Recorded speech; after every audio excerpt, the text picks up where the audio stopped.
At CES 2025, AMD announced a whole bunch of things, and they also didn't announce a whole bunch of things, but what they did show us was lower-end chipsets for AM5 and Ryzen 9000 CPUs with the B850 chipset.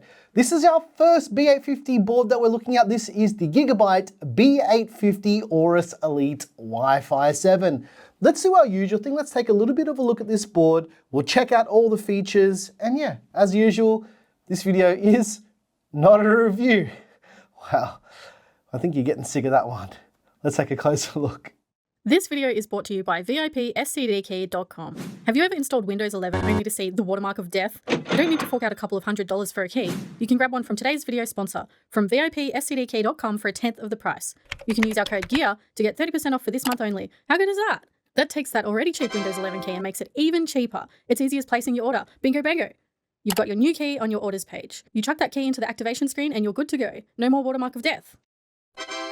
Use code GEAR to get 30% off for this month only. Link in the description. On with the video. Back to you, Nick. All right, here it is, ladies and gents. The Gigabyte B850 AORUS Elite Wi-Fi 7, our first B850 board here on the channel. We've had this one sitting around since October. We started getting them quite early on.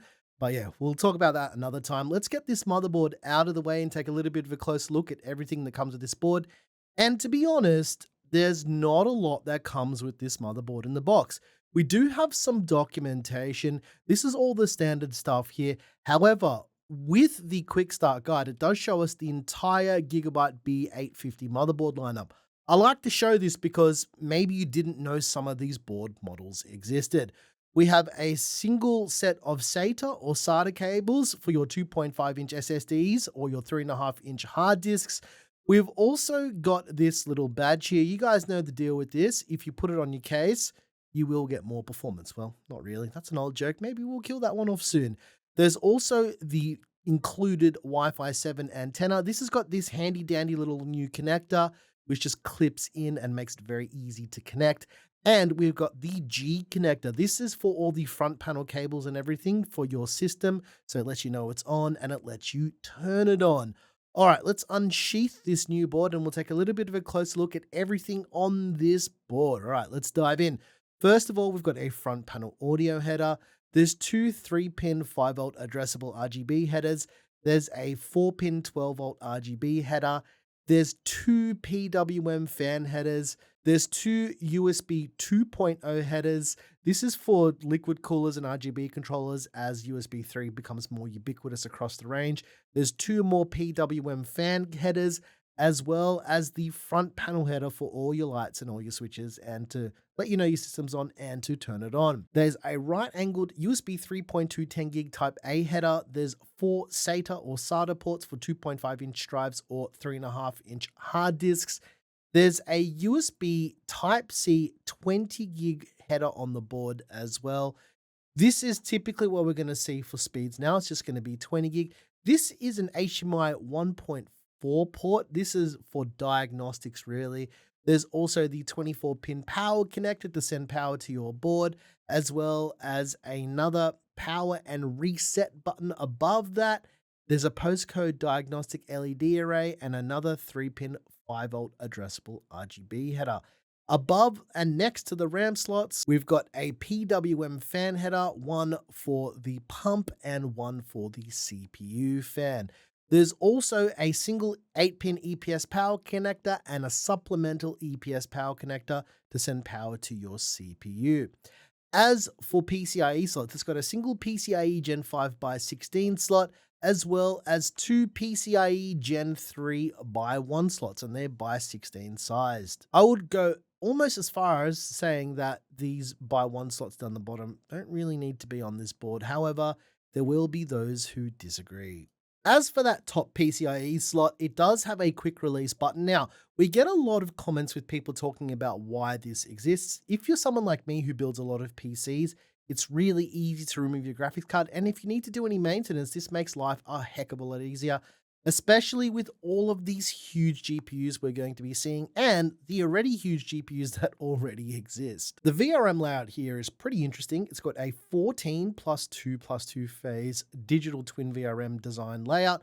But the first 14 phases is actually a 7+7 phase parallel layout.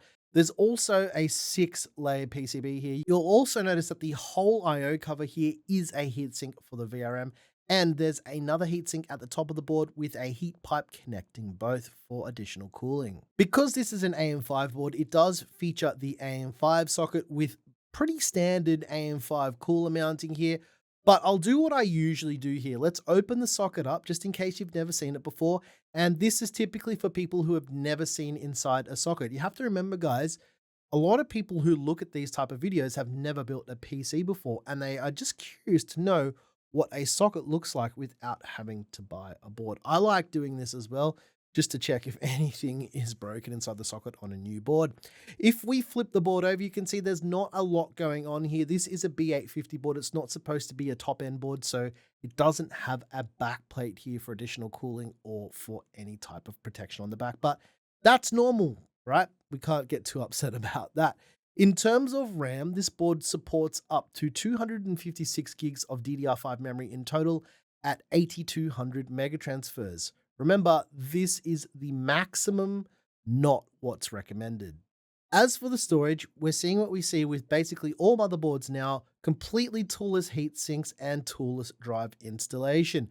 There's 3 M.2 slots on this board here. The top slot is a PCIe Gen 5x4 slot, and the other 2 are PCIe Gen 4x4 M.2 slots. They'll also run in by 2 across all these slots as well. As far as rear I/O, we've got DisplayPort for integrated graphics. We've got a Q flash button.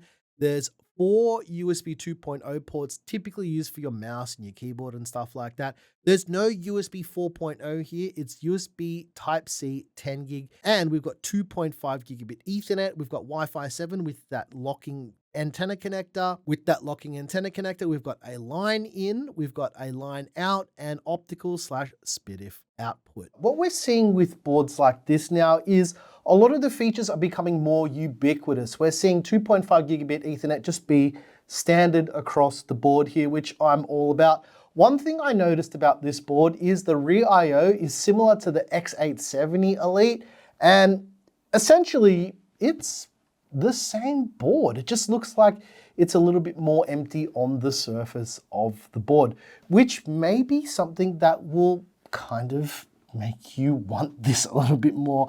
And that's usually to do with the magical force out there that dictates everything in the world, and that's the price for this board. But we'll come back to that in a moment. Other things on this board that are important to remember is even for a B850 board, it still has that quick release top slot, which we're seeing on basically every motherboard now. And this is something that I can totally get behind. Completely toolless M.2 slots.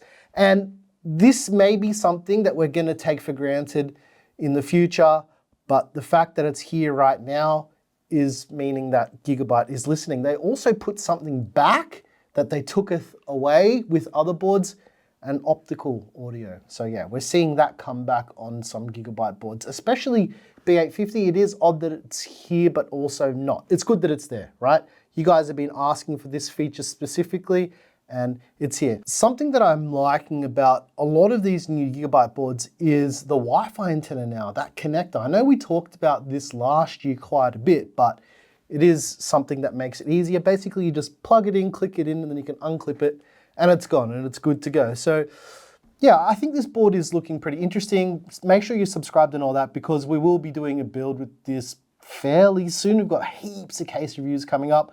I've just got to apologize whenever you watch this. I sound a bit sick because after we got back from CES, I was bedridden for like 5 days. But all of that sickness aside, if you're interested in the Gigabyte B850 AORUS Elite Wi-Fi 7, you're looking at spending around about 229 US dollars or around about 449 Aussie dollars at the time of filming this video.